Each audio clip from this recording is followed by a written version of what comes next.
Some of you are just evil. Some of you are worse than Hitler.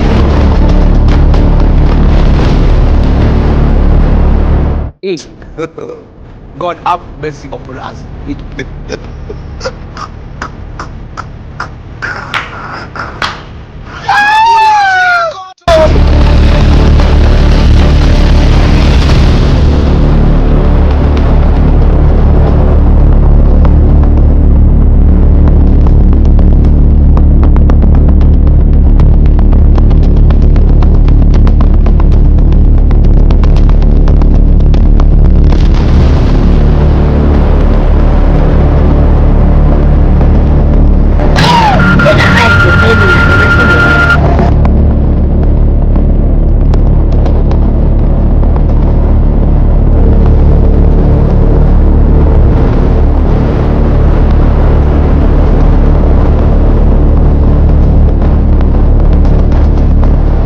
Jesus abriu, abriu. Kasa kajari ẹwà ní.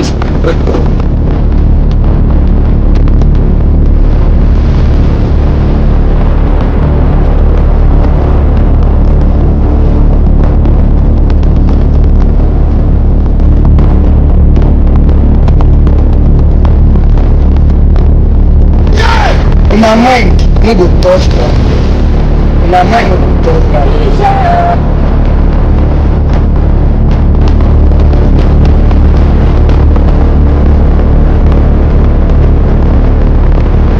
Sonyo nyami.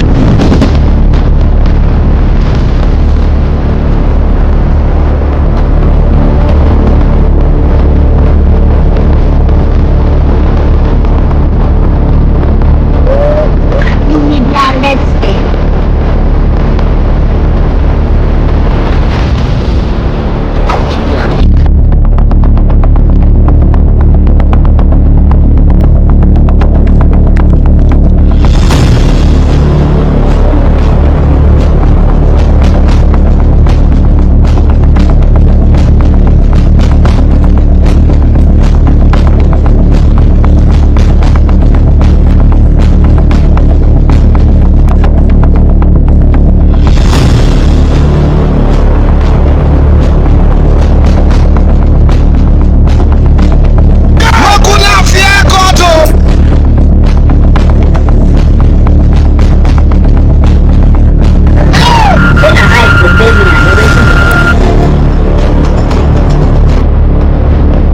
Masa lo dito ya?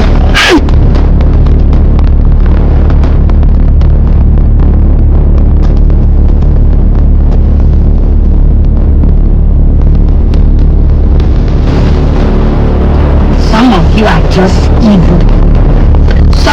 Some of you are worse than Hitler.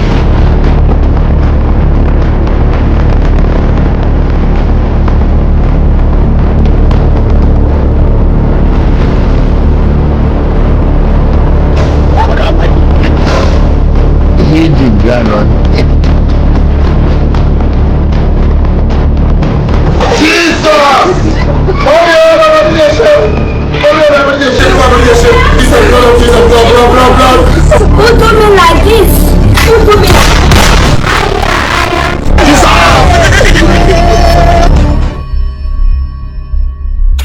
Now the recreation go start. Jesus abriu. They play.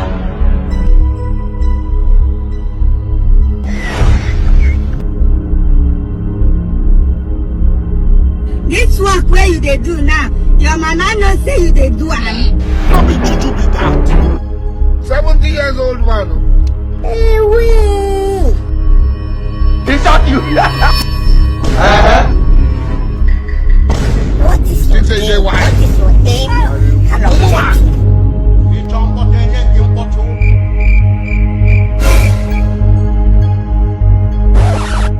You can wish. You can wish. Are you there? Oh,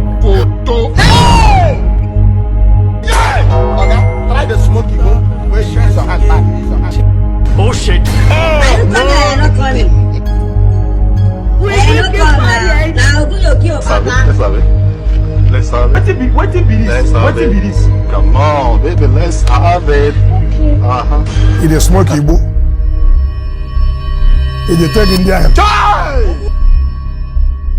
Who is this man in the first place?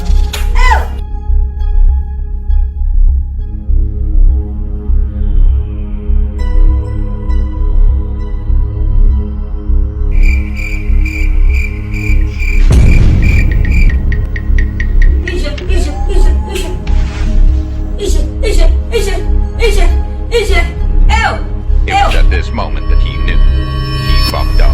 I'm sorry, I'm sorry. You are a criminal. Why are you running? Fire will damage your head. You will not repent. Continue.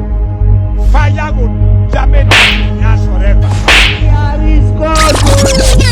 Hey!